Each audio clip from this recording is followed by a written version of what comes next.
Le gouvernement de la République du Congo devra exécuter les 48 mesures contenues dans l'accord signé avec le Fonds monétaire international avant mars 2020 afin de démontrer sa volonté de rétablir la viabilité des finances publiques. L'approbation par le FMI du programme triennal du Congo a permis le décaissement immédiat d'un montant d'environ 25 milliards de francs CFA, dont 80% sera affecté dans le social. J'ai dit pour la première fois, le Fonds monétaire appuie énormément sur les dépenses d'ordre social.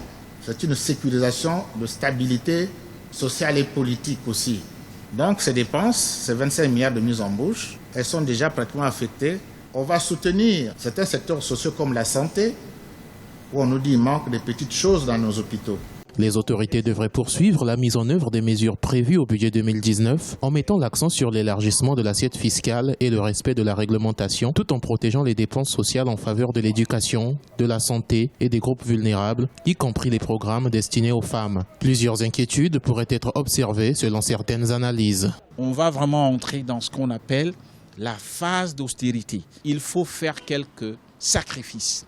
Les sacrifices côté gouvernemental, avec la réduction du train de vie de l'État. Si, par exemple, on venait à élargir l'assiette fiscale, donc par ricochet, il y aura l'inflation qui pourrait éventuellement jouer sur le petit consommateur congolais. Il faut retenir que les décaissements du montant restant seront échelonnés sur la durée du programme sous réserve de revues semestrielles par le conseil d'administration. Se remettre dans les normes en réduisant par exemple sa dette en dessous de 70% du produit intérieur brut. Notons que la dette globale du Congo est estimée à 5 580 milliards de francs CFA.